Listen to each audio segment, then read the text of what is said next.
perkuliahan kita.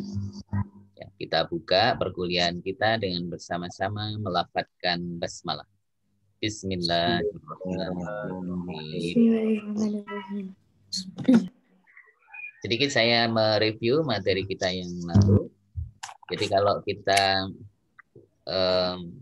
berbicara ya, tentang statistika, maka dari sisi istilah, ketika kita mendengar kata statistika, yang ada di dalam benak kita dari sisi istilah apa?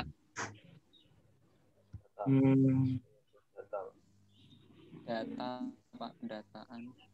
Data statistik. Oke, very good ya. Jadi data statistik. Selain data statistik apa? Kegiatan, Pak. Kegiatan statistik. Oke, bagus. Selain data statistik, kegiatan statistik, istilah statistik punya makna sebagai istilah kalau secara bahasa kan negara waktu itu, Pak, ya. Metode atau cara ya. Jadi cara atau teknik gitu ya. Itu sebuah cara yang disediakan oleh statistika untuk dapat melakukan sebuah proses analisis ya tentang data statistik secara mendalam gitu ya. Kemudian selain itu juga ketika kita mendengar istilah statistik berarti ilmu statistik. Ya, ilmu statistik. Ya. Cuma kita tidak mempelajari pure science-nya atau ilmu murninya ya, karena ilmu murninya, ilmu dasarnya ada di Fakultas MIPA. Sementara yang kita pelajari adalah applied science-nya. Jadi ilmu terapannya gitu. Jadi statistik terapan yang kita pakai. Jadi kita tidak bagaimana mempelajari menemukan rumus, tetapi kita sudah menggunakan rumus-rumus yang ada nantinya. Jadi itu kesan yang ada pada kita kaitannya dengan masalah statistika. Nah, saudara-saudara yang dirahmati Allah Subhanahu wa taala, kemarin saya menugaskan kepada saudara tentang data ya, data statistik ya, data statistik dilihat dari level pengukurannya gitu. Ada 4 macam yaitu data nominal, data ordinal, data interval dan data rasio. Ada yang sudah memperoleh informasi, mendapatkan hasil. Apa sih sebenarnya data interval itu? Sudah, Pak. Oke, coba siapa yang mau menjawab? Dipersilahkan. Ntar tak buka lagi, Pak. Ya, tafadhol. Loading. Nominal, data nominal, Pak, ya. Ya. Tapi saya juga belum paham, Pak. Cuman ini baru baca-baca doang. Oke. Jadi ini ada apa? Jenis data berdasarkan skala pengukuran, Pak, ya, kemarin yang diminta. Itu ada nominal, terus ada nominal. Skala nominal itu menggunakan angka hanya untuk tujuan identifikasi keanggotaan dalam suatu kelompok atau kategori. Nah, analisis statistik merupakan pendekatan yang menggunakan metode kuantitatif sehingga hanya bisa dimungkinkan bila data menggunakan angka bukan nama. Jadi untuk nominal itu lebih ke data yang berupa angka, Pak, ini tidak menggunakan istilah atau nama. Oke, baik. Ya, saya kira satu pengertian ya terkait dengan data nominal. Baik, saya kira bagus. Nah, sebenarnya ada istilah yang mudah kita pahami ya, kita ingat gitu ya. Jadi data nominal itu adalah data yang diklasifikasikan ya ke dalam kategori tertentu. Nah, jadi seperti itu. Data yang disusun berdasarkan kategori tertentu atau klasifikasi tertentu. Nah, itu paling mudah seperti itu. Jadi bukan berarti keliru, yang tadi betul, ya. Tapi kita lebih mudah memahami dengan cara seperti itu. Data yang disusun berdasarkan kategori.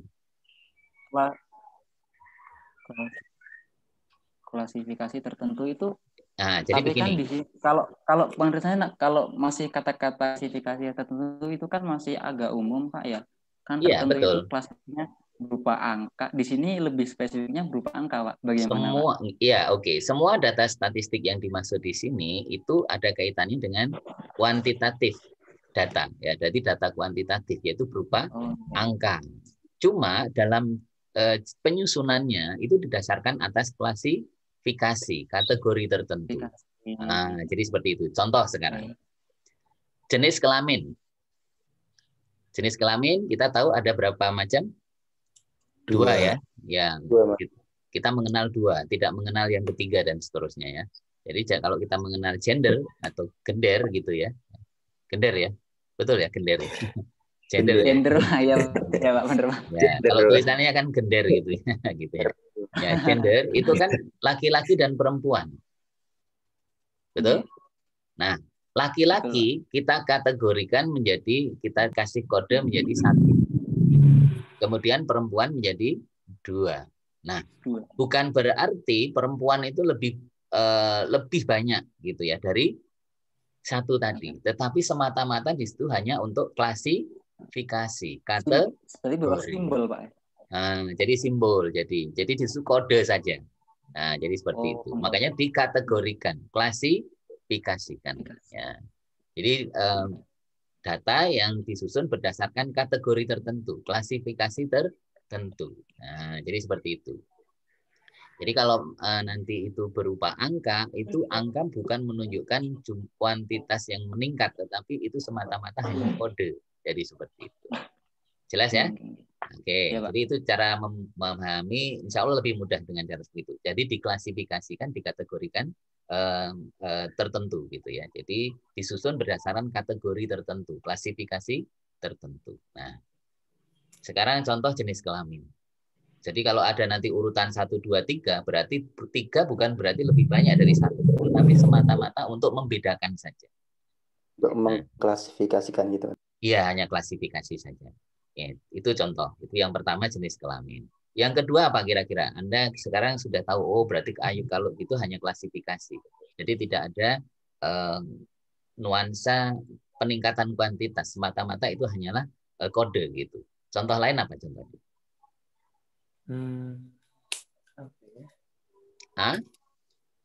Agama. Agama ada Islam, kodenya 1. Katolik kodenya 2, umpamanya ya. Terus Hindu kodenya 3 dan seterusnya. Jadi itu hanya kode saja.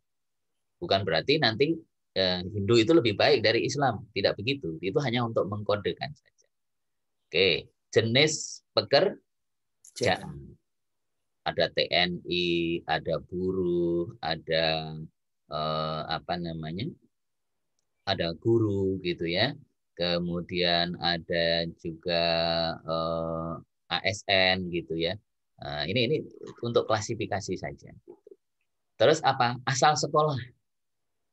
Asal sekolah, umpamanya ada MA, baik MAS atau MAN gitu ya. Nah, Madrasah Aliyah Negeri atau swasta, itu 1.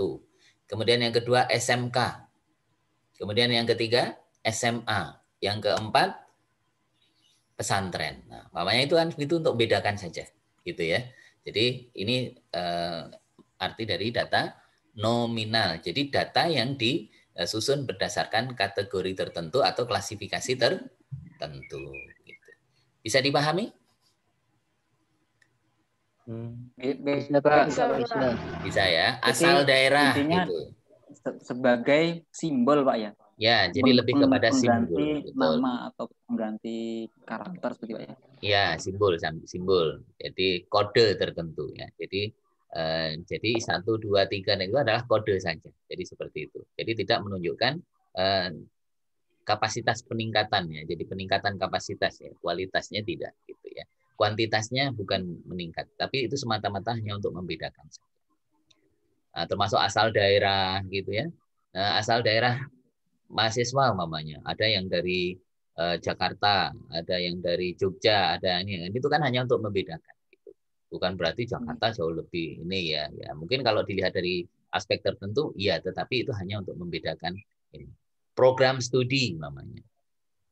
fakultas gitu. Nah itu juga ini ya, berdasarkan jurusan, berdasarkan fakultas, berdasarkan program studi. Nah, jadi kalau umpamanya PAI 1, kemudian EKIS 2, HI 3, umpamanya itu hanya untuk kode saja. Jadi seperti itu. Jadi beda 1, 2, 3 bukan menunjukkan kuantitas, tetapi lebih hanya untuk simbol, coding saja. Nah itu namanya data nominal. Sehingga nanti bisa kita cari contoh-contoh yang lain. Baik, itu tentang data nominal. Sedangkan data ordinal adalah data yang disusun selain berdasarkan kategori juga berdasarkan urutan. Jadi ada rankingnya. Gitu. Jadi urutan. Jadi kalau 1, 2, 3 betul-betul itu menunjukkan urutan. Umpamanya apa? Yaitu ranking nilai. Ya. Jadi ranking nilai.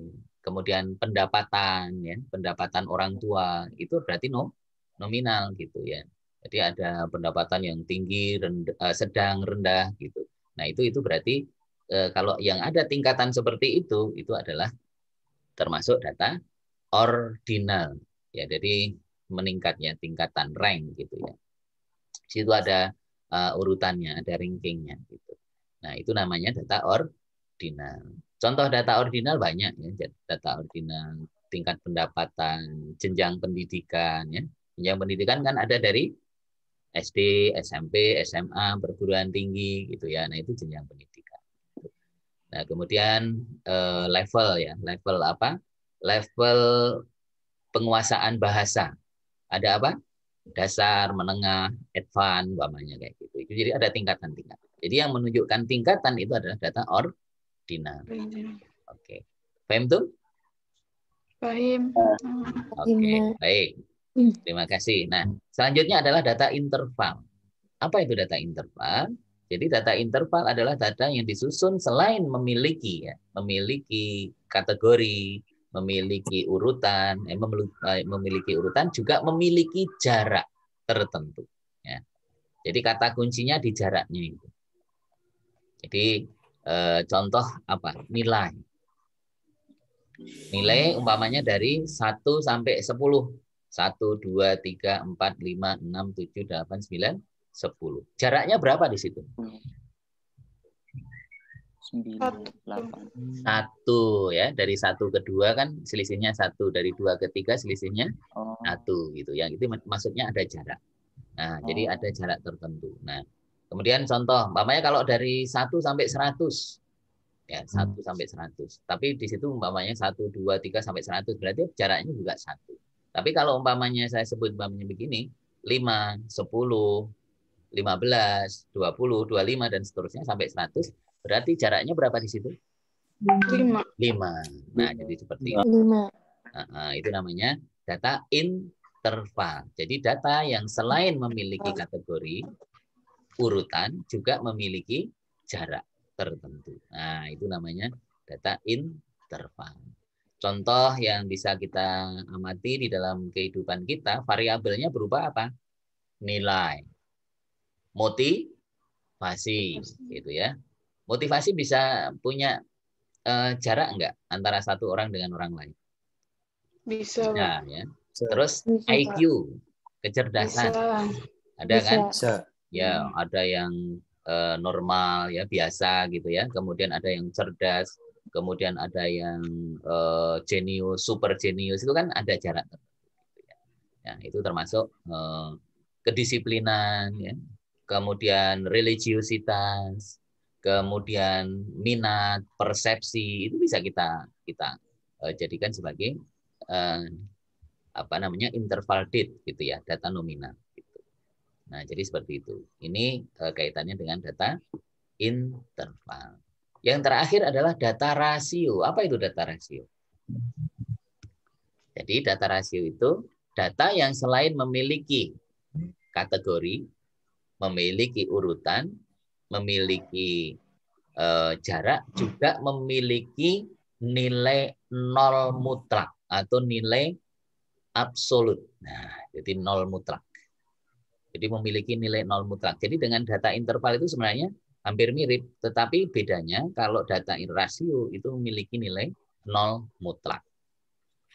Nah, kalau hati nurani itu punya nilai nol mutlak nggak?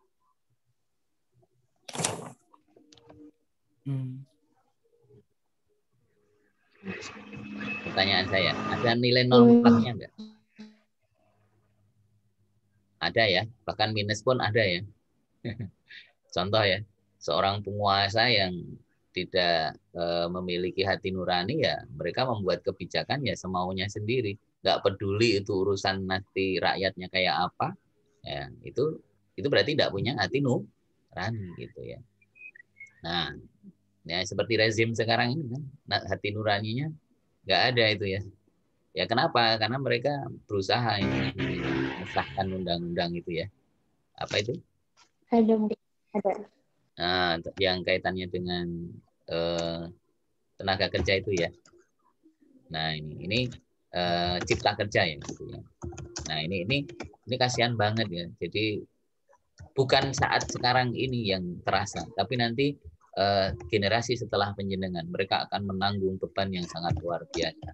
Karena apa? Bisa jadi mereka tidak bisa menikmati pekerjaan di negeri kita sendiri, tetapi justru orang-orang asing nanti yang akan menguasai. Gitu. Nah itu ke depan itu yang sangat berbahaya. Makanya saya termasuk orang yang sangat setuju hari ini beberapa elemen itu turun ke jalan untuk demo itu setuju. Karena apa? Itu menuntut hak kita ya sebagai warga negara. Karena kalau itu dibiarkan, wah Indonesia akan hancur karena ke depan Indonesia pasti akan dikuasai oleh asing dan asing gitu. Jadi seperti itu sudah pasti. Nah ini salah satu contoh ya.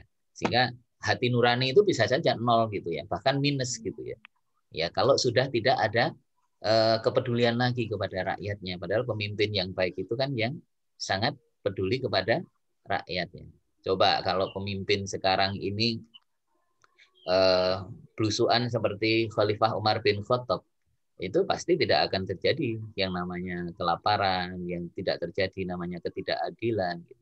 Sama-sama belusuannya beda tapi maknanya gitu. Kalau Umar bin Khattab betul-betul melakukan dengan tujuan yang positif. Jangan sampai ada orang yang kelaparan pada hari ini mamanya. Tapi kalau sekarang ini belusuan untuk pencitraan. Jadi seperti itu. Itu fakta yang tidak bisa kita hindari. Ya, kita sudah terlanjur ya. Tapi memang itulah dampak sebuah pengambilan keputusan ketika kita tidak melihat secara mendalam gitu ya. Oleh karena itu kaitannya dengan hati nurani. Jadi hati nurani bisa nol juga gitu. Maka itu termasuk data rasio.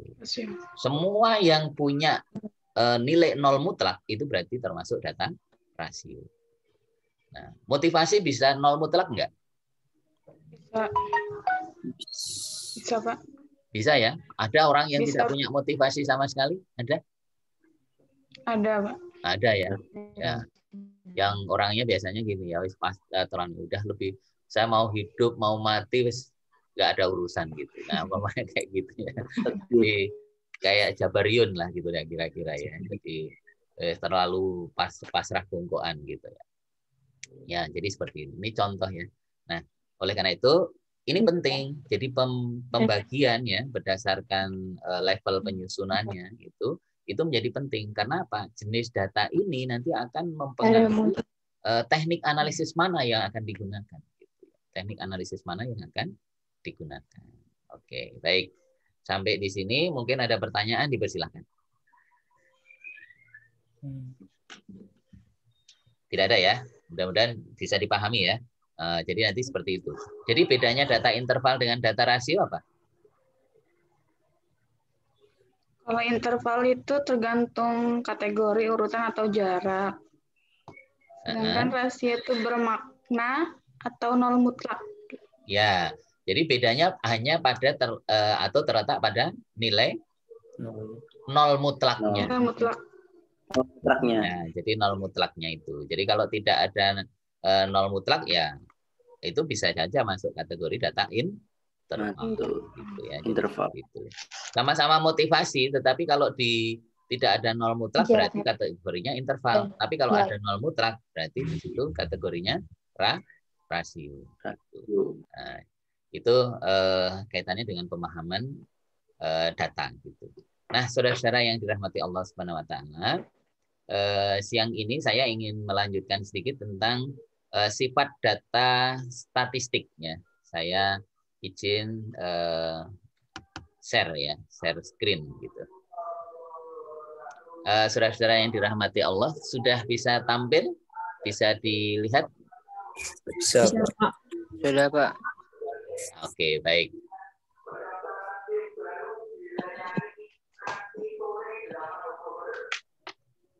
Baik, jadi ini tentang data ya, yang kemarin sudah kita bahas, sudah saya share kepada saudara. Nah, yang ingin kita pelajari itu justru yang di sini, yang di sebaliknya ya. Nah, ini tentang sifat data statistik. Sifat data statistik di sini pertama bahwa data statistik itu memiliki nilai relatif atau sering disebut dengan relative value. Kemudian yang kedua memiliki nilai nyata, true value. Kemudian yang ketiga memiliki batas bawah dan batas atas. Kemudian yang keempat memiliki nilai tengah. Kemudian yang kelima dalam perhitungannya tidak menggunakan pecahan. Dan yang keenam adalah mengenal pembulatan. Itu yang disebut dengan sifat data statistik.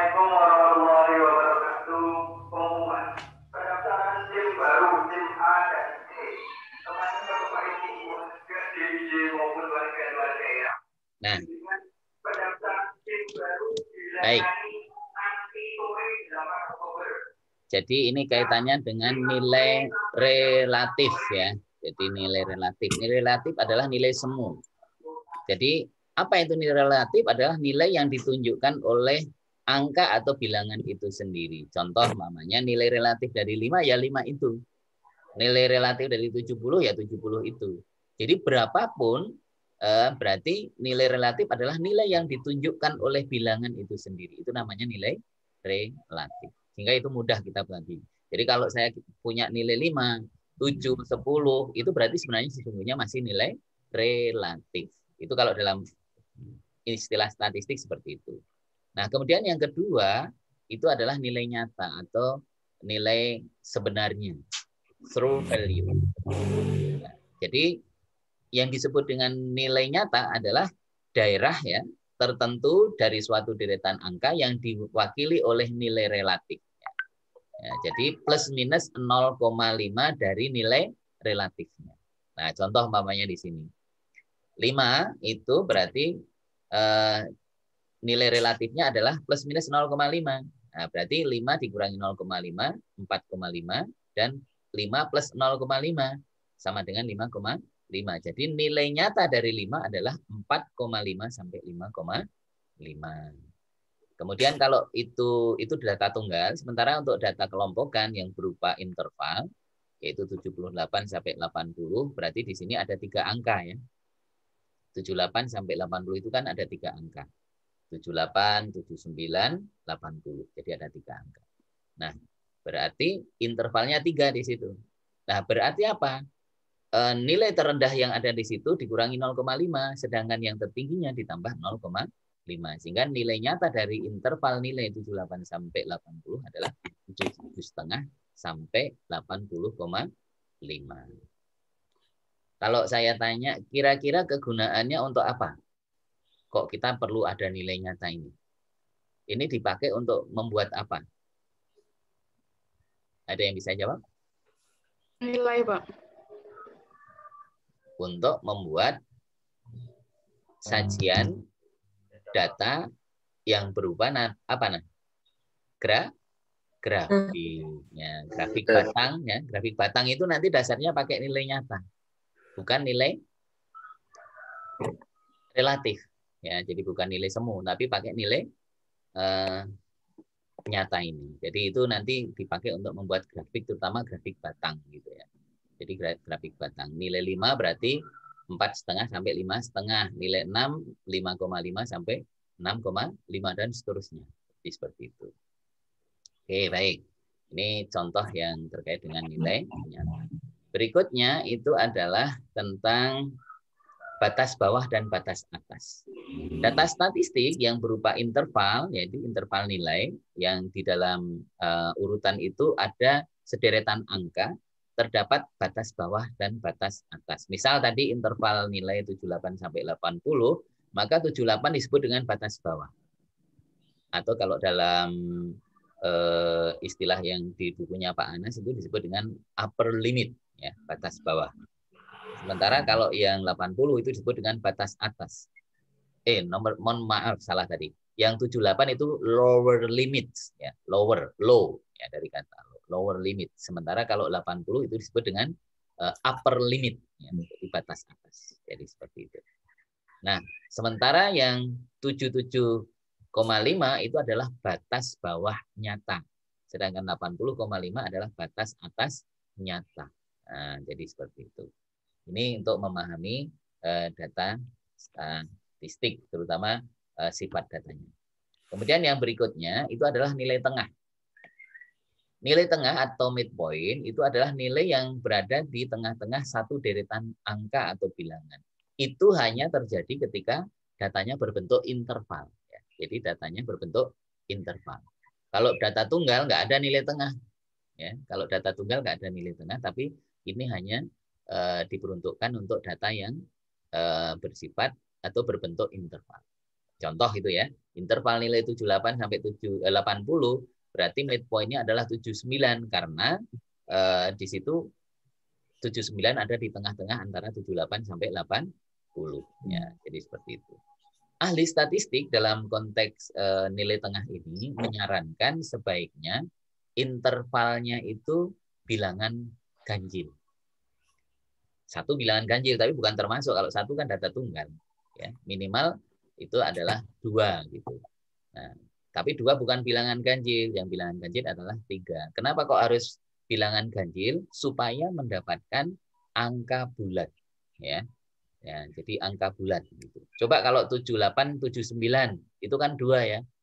Maka di nilai tengahnya, midpoint-nya berapa? 78,5. 78,5. 78,5 kelihatannya sih nggak apa-apa. Ya, tapi coba nanti kalau itu Anda dihitung, suruh ngitung secara manual. 0,5 itu nanti dikuadratkan menjadi banyak ya. Karena harus 25, ada 25-nya. Komanya tambah 25 jadinya. 5 berarti 0,25. Belum lagi nanti kalau dikalikan dengan angka yang berapa gitu. Wah, itu nanti jadi banyak. Makanya kalau angka bulat kan menghindari itu. Jadi seperti itu. Paham tuh? Mau nanya. Oke, boleh. Monggo silahkan. Berarti nilai tengah sama median sama atau beda, Pak? Nilai tengah sama median itu berbeda. Tapi bisa jadi kalau dalam suatu distribusi normal, ya, distribusi normal itu seperti bentuk lonceng gitu ya, lonceng yang simetris itu. Nilai tengah dengan dengan median bisa jadi sama. Bahkan dengan min pun nanti bisa sama. Bahkan dengan modus pun bisa sama. Tapi sesungguhnya berbeda ya. Median itu adalah lebih pada rata-rata pertengahan, tapi kalau ini nilai tengah gitu ya. Beda ya. Rata-rata pertengahan itu namanya median. Tapi kalau nilai tengah itu midpoint ya, nilai yang berada di tengah-tengah satu interval. Oh iya, Pak. Bisa dipahami? Iya. Ya, pertanyaan yang bagus ya, pertanyaan yang bagus. Tapi kalau datanya tadi saya sebut datanya normal, kemudian cenderung simetris, itu sangat mungkin ya midpoint dengan min, dengan median, dengan modus itu sama angkanya. Nah, besok akan kita coba lihat ya, akan kita coba lihat bersama-sama. Baik, saya lanjut dulu yang terakhir, yang sebelum terakhir ya. Data statistik itu tidak berbentuk pecahan.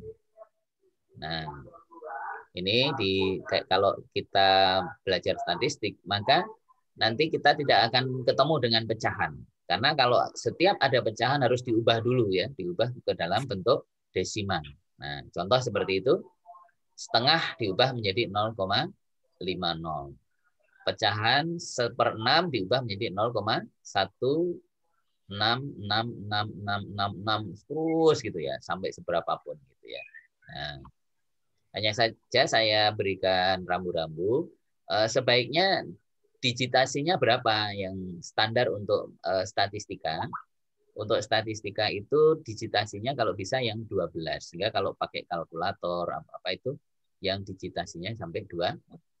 Kalau kurang dari 12 itu kurang bagus ya. Jadi seperti itu. Kalau kalkulator digitnya cuma 10 itu mohon maaf kalau Pak Prof Anas dulu menyebutnya itu kalkulator bakul gitu ya. Kalkulator bakul gitu ya. Ya kan tidak perlu harus banyak-banyak, yang penting digitasi 10 itu kan sudah jutaan ya. Itu sudah cukup gitu ya. Nah, tapi kalau untuk statistika itu digitasinya sampai 12. Jadi 0, kemudian 0,0000 itu pokoknya jumlahnya 12 gitu. Jadi itu kaitannya dengan statistik. Baik. Yang terakhir untuk sifat data statistik adalah bahwa data statistik itu mengenal pembulatan. Rambu-rambunya ya. Jadi kriterianya adalah jika dua angka di belakang koma kurang dari 50, maka dianggap 0. Sedangkan jika angkanya sama dengan atau lebih dari 50, maka dihitung 1. Nah, itu yang untuk dasar pembulatan. Dasar pembulatan. Ini contoh nih. Bulatkan 2 digit angka di belakang koma berikut. 123,4949,494. Maka yang kita lihat itu adalah 123,49 dulu dilihat. 49. Nah, terus 2 angka di belakang 49-nya itu. Karena tadi disebutkan apa? 2 digit. Nah, 2 digit berarti di belakang 112 itu ada 123 ada 2 digit yaitu 49. Nah, berarti 2 angka yang di belakang 49 yang pertama itulah yang dilihat. Kalau 49 di situ berarti kurang dari 50 berarti dianggap 0. Maka akhirnya apa? Hasilnya tetap 123,49. Nah, sekarang saya ingin coba berikan pertanyaan kepada saudara. Bulatkan 1 digit angka di belakang koma dari angka 123,4949,494. Jadinya berapa? Bulatkan 1 digit angka di belakang koma dari 123,4949,494. Silakan.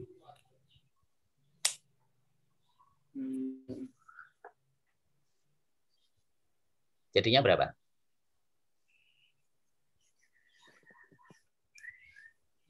Halo? 123,4. Benar nggak? Oke, kita simpan dulu. Ada yang lain? 123,41, Pak. Oke, kita simpan dulu. Ada lagi? 123,5, Pak. Oke, sudah ada 3 jawaban. Yang betul adalah yang terakhir, 123,5. Loh, kenapa begitu? Kita lihat 1 digit di belakang koma adalah angka 4. Kita simpan dulu 4-nya. Kita lihat 2 angka di belakangnya. 94 kan berarti? Betul? Ya, 94 itu lebih dari 50 atau kurang dari 50? Lebih. Nah, karena tadi dia lebih dari 50, berarti dia dibulatkan menjadi dihitung menjadi 1. Yang 94-nya menjadi 1. 1 ditambah 4 jadi 5. 5.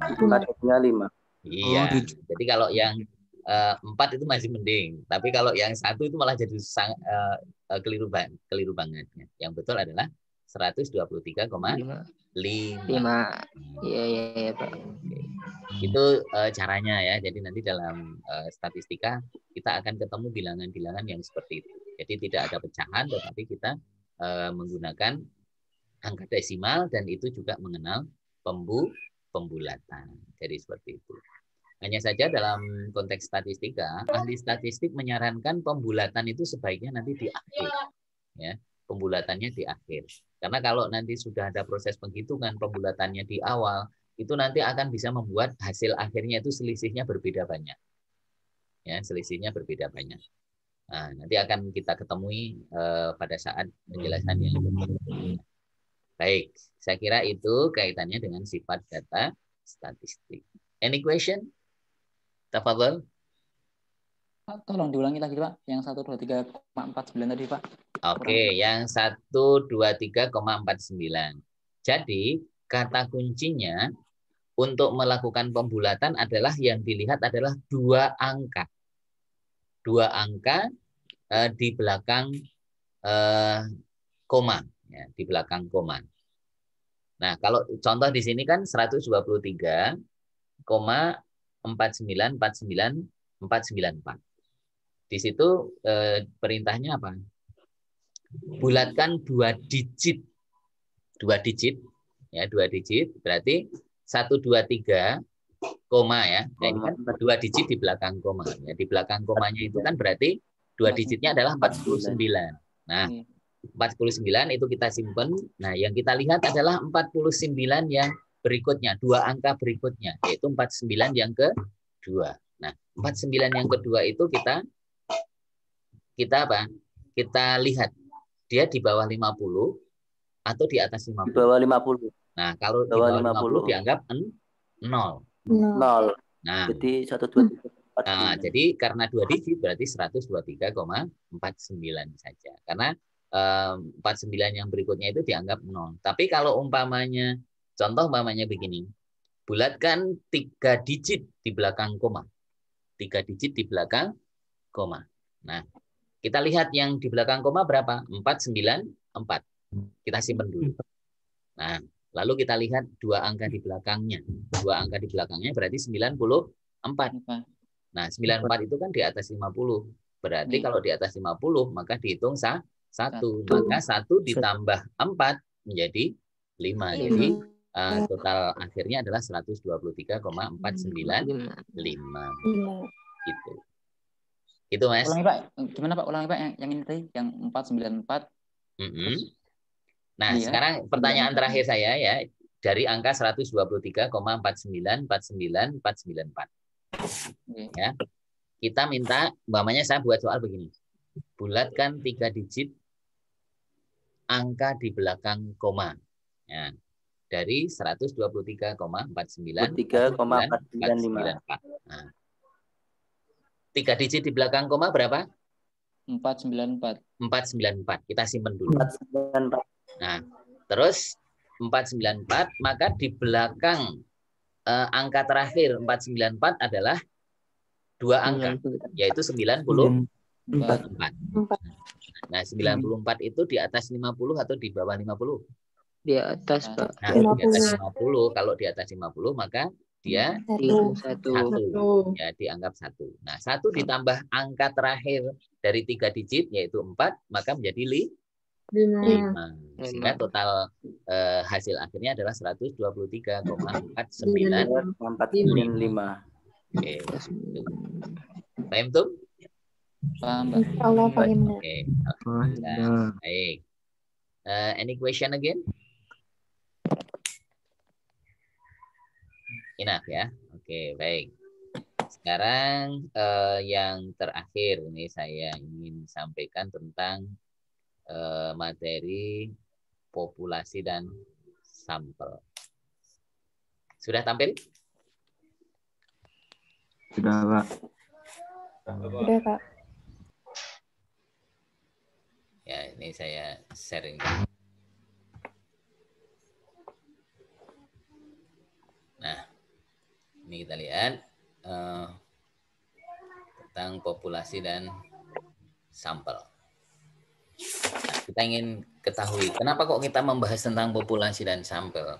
Karena kita nanti akan berhadapan dengan statistik inferensial.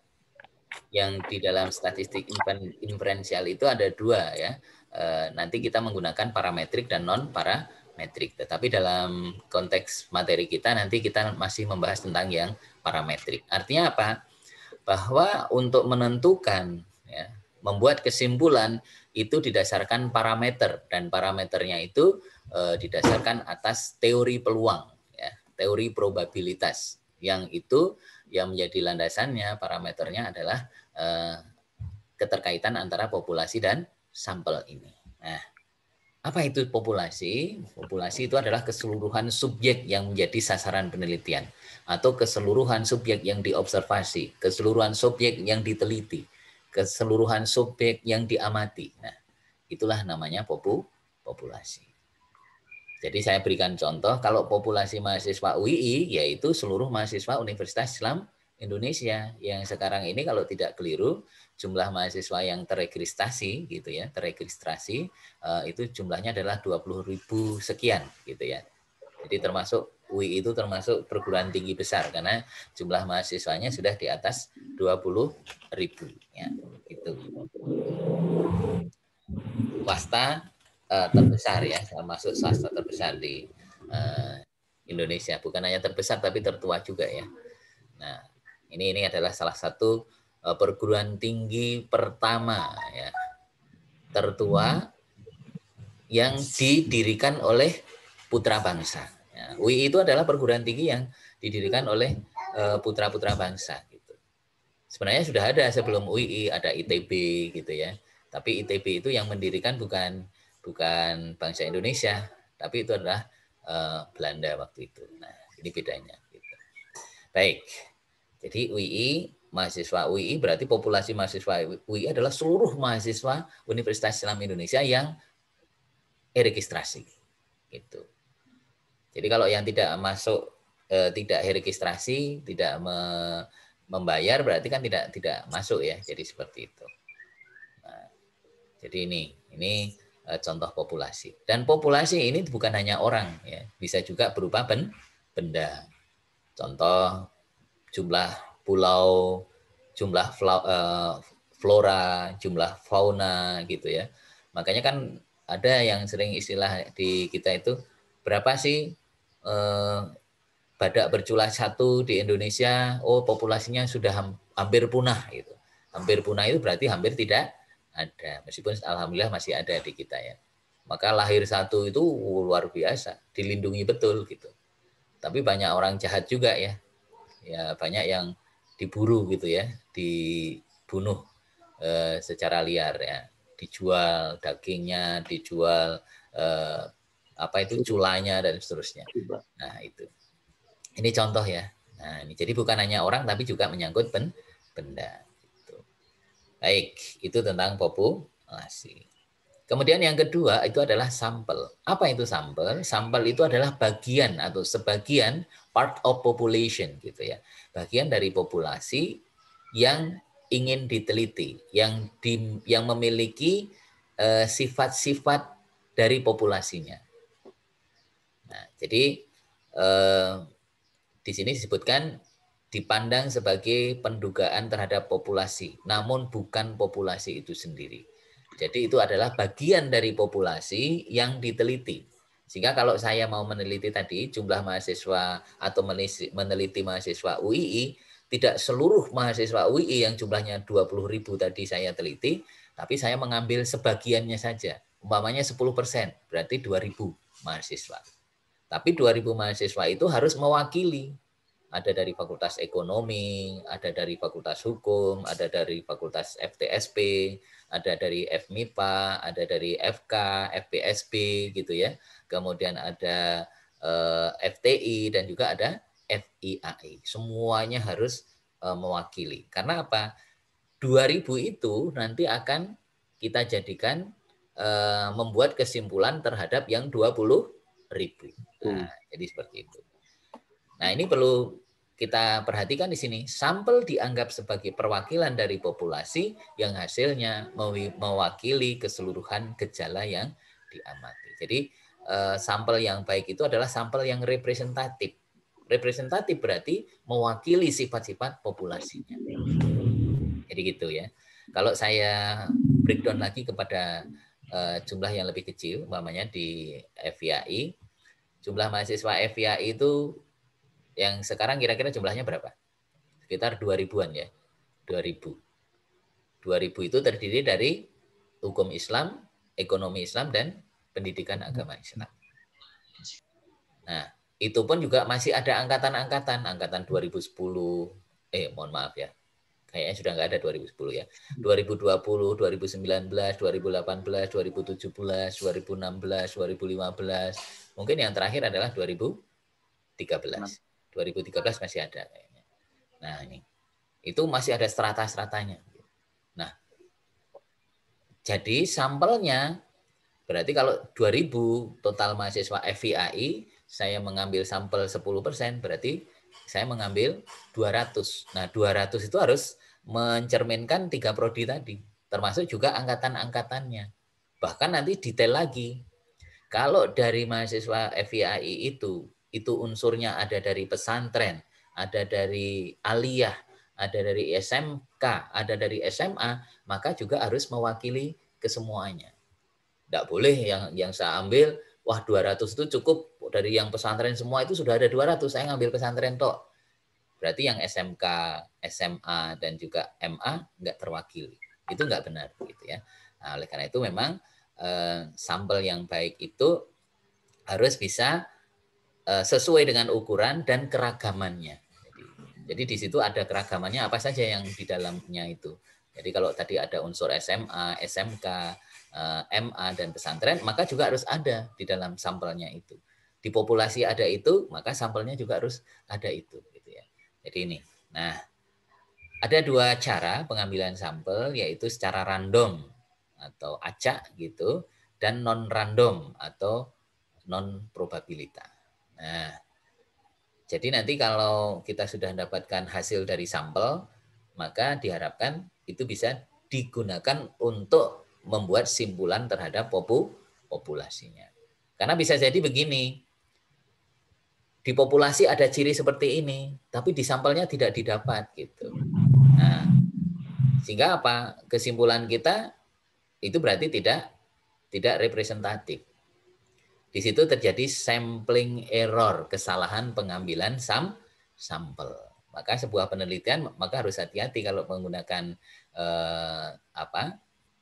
sampel, maka sampel harus betul-betul mewakili populasinya. Baik, sampai di sini mungkin ada yang berkomentar, menanggapi, bertanya, dipersilahkan. Kalau belum ada, saya lanjutkan dikit. Ya, jadi ini tentang sampel acak. Ya. Di sini tadi sudah saya sebutkan, sampel adalah wakil dari populasi yang diteliti atau diamati atau diobservasi. Ada istilah sampel dan ada namanya istilah nanti sampling. Apa bedanya sampel dengan sampling? Ada yang bisa menjawab? Halo? Nggak tahu, Pak. Apa itu sampel? Apa itu sampling? Sama atau berbeda? Berbeda mungkin, Pak. Beda mungkin, Pak. Beda mungkin ya. Iya. Oke, Belum baik. tahu juga soalnya, Pak. Ya, itu berbeda ya. Sampel itu adalah apa? Wakil dari populasi yang memiliki sifat-sifat atau ciri-ciri populasi. Sedangkan sampling itu adalah teknik pengambilan sampel. Nah, ini sampling adalah teknik pengambilan sampel. Jadi kalau sampling itu lebih kepada cara, ya, metode, sedangkan sampel itu adalah wakil dari populasinya. Jadi berbeda ya, berbeda banget ya. Jadi sampling adalah tekniknya. Jadi sampling adalah cara untuk mengambil sampel gitu. Yang caranya tadi ada 2, pakai random dan non random gitu. Nah, yang acak, yang random itu artinya apa? Sampel dikatakan sebagai random sampling apabila setiap anggota dari populasi memiliki kesempatan atau peluang yang sama untuk dipilih menjadi sampel. Jadi kalau saya meneliti mahasiswa FIAI UII, maka semua mahasiswa saya yang mengikuti mata kuliah statistik punya peluang untuk jadi sampel. Perkara nanti terpilih atau tidak, itu tergantung nanti teknik yang dipakai untuk mengambil teknik pengambilan samplingnya gitu ya. Jadi nanti apakah menggunakan undian, apakah menggunakan bilangan random, nah, itu nanti tergantung. Sehingga, tapi kita punya peluang yang sama. Perkara nanti bisa jadi sampel atau tidak itu tergantung kesempatan yang diperoleh atau tidak, gitu ya. Jadi seperti itu. Jadi katakan acak itu karena apa? Setiap individu di dalam populasi itu punya hak yang sama untuk menjadi sampel. Kemudian yang kedua, bahwa dalam sampel acak gitu, random itu tidak ada intervensi tertentu dari peneliti. Jadi tidak ada intervensi. Jadi nggak boleh peneliti itu sudah memilih dulu gitu ya. Wah, aku senang dengan si A gitu ya, itu tak pilih gitu. Nggak bisa. Ya meskipun senang dengan si A kan nanti diundi gitu ya. Nanti kena atau tidak gitu. Yang penting sudah dipilah-pilah dulu. Ini masuk kriteria nggak gitu ya. Jadi seperti itu.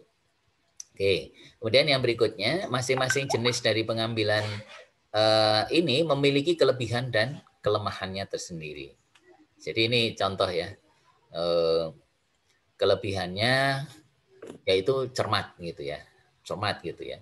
Tapi kekurangannya butuh waktu yang lama gitu ya, butuh waktu yang lama gitu ya. Jadi ini salah satu standarnya.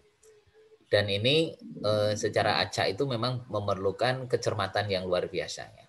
Ini memerlukan kecermatan yang luar biasa. Maka bisa dilakukan dengan undian atau tabel angka random. Gitu. Kemudian bisa juga dilakukan dengan ini ya, pengambilan acak ini. Ini merupakan pengambilan sampel yang dilakukan menggunakan selang interval tertentu secara berurutan. Umpamanya contoh ya. Jadi jika mengambil 1000 dari 5000, maka kita bisa melakukan tadi. Setelah kita pilih kira-kira ada jumlahnya nanti totalnya, umpamanya 5000 itu. Jadi nanti kita bisa menggunakan ini ya, bilangan interval. 1, 5, kemudian 10. Nah, jadi seperti itu terus ya. Jadi kelipatan-kelipatannya gitu. Ini praktis kalau yang cara seperti ini. Nah, kita nggak tahu siapa nomor 1 itu, siapa nomor 5 itu, dan seterusnya. Yang penting kita list dulu, kita data dulu. Nah, ini teknik pengambilan sampel. Nah, kemudian ada pengambilan acak berdasarkan lapisan strata. Contoh, PAI itu kan ada angkatan 2015, 16, 17, 18, 19 sampai tahun 2020. Maka itu strata ini, tingkatan-tingkatan ini juga nanti disesuaikan. Kalau katakanlah 10%, PAI itu katakanlah diambil 20, maka dari 20 itu harus bisa mewakili angkatan 2014, 15, 16, 17, 18 sampai angkatan 2020. Mana yang terbanyak berarti nanti juga harus mewakili sampel terbanyak. Perangkatannya itu nanti dilihat. Kalau sama ya semuanya sama gitu. Jadi seperti 20 nanti situ ada 6 berarti 22 semuanya gitu. Masing-masing strata angkatan itu 2 orang. Nah, jadi seperti itu. Baik, kemudian ada klaster ya, pengambilan sampel berdasarkan areanya gitu ya. Kemudian jadi setiap area itu diambil yang sama gitu ya. Contoh umpamanya daerah istimewa Yogyakarta gitu ya. Itu kan ada 4 kabupaten 1 kota gitu. Nah, ini karena kalau kita menggunakan area gitu, kita lihat yang memiliki area yang sama gitu, kita ambil sesuai dengan kriterianya gitu. Nah, jadi seperti itu. Kemudian ada satu teknik yang kedua adalah non-random atau tidak acak. Kalau yang tidak acak itu biasanya intervensi dari peneliti, pengambil sampel itu lebih tinggi gitu ya, lebih tinggi gitu ya. Contoh ini ada model pengambilan sesaat. Siapa yang ditemui ya itu dijadikan sampel gitu. Seperti contoh kalau wartawan mau wawancara itu biasanya langsung bisa melakukan dengan cara seperti itu ya. Jadi sering disebut dengan accidental atau haphazard sampling gitu. Siapa yang ditemui langsung dijadikan sampel gitu. Cuma risikonya apa? Belum tentu orang yang tuju atau yang dijadikan sampel itu memahami apa yang dimaksudkan gitu. Contoh dulu saya pernah satu ketika gitu ada seorang yang sedang mencari data ya tentang ini. Waktu zaman dulu itu tentang pemilihan presiden gitu antara dua kandidat gitu. Dia langsung tanya gitu, menurut Bapak yang pantas menjadi presiden sekarang itu siapa gitu. Waktu itu Pak SBY ya Pak SBY dengan Pak Yusuf Kalla dengan Pak Amin Rais dengan siapa gitu. Nah, jadi maka dari situ siapa yang ditemui belum tentu nanti ada yang ditanya itu ngerti ini apa gitu ya. Terus ada juga yang langsung paham gitu kan. Makanya kalau belum ketemu sampai sesuai yang diharapkan berarti dia harus mencari terus. Jadi seperti itu. Cuma kelebihannya di sini simpel gitu ya, karena dia siapa yang ditemui langsung bisa dijadikan sampel. Gitu. Oke, kemudian ada kuota sampling ya, berdasarkan jumlah yang diinginkan peneliti gitu. Jadi kalau saya mengambil sampel, kuotanya katakanlah 20, jadi saya cari terus gitu ya. Kalau sudah 20 ya sudah selesai, tidak perlu diteruskan. Pokoknya yang penting kuotanya sudah terpenuhi. Hanya saja di sini disebutkan kekurangannya itu bisa bias. Karena apa? Bias itu bisa tidak sesuai, kacau gitu ya. Karena apa? Belum tentu yang dipilih itu bisa mensifatkan populasinya gitu. Nah, ini. Kemudian purposif. Kalau purposif itu didasarkan atas pertimbangan tertentu yang memiliki karakter yang diinginkan oleh penelitinya. Jadi seperti itu. Kemudian snowball ya. Snowball sampling yaitu pengambilan sampel yang ini ya beruntun atau seperti bola salju. Jadi kalau umpamanya saya ketemu dengan si A gitu. Kemudian si A menunjukkan Bapak ke si D umpamanya. Saya langsung ke si D nanti nunjuk ke siapa terus jadi menggelinding gitu ya. Jadi seperti itu. Nah, oke, jadi itulah saudara-saudara yang dirahmati Allah terkait dengan populasi dan sampling. Sampai di sini mungkin ada yang perlu dikomentari, ditanyakan, dipersilahkan. Bisa dipahami? Insya Insya Allah ya. Pak. Insya Allah. Insya Allah, Pak. Ini yang nggak hadir siapa nih? Yang nggak hadir siapa Mas Ridwan?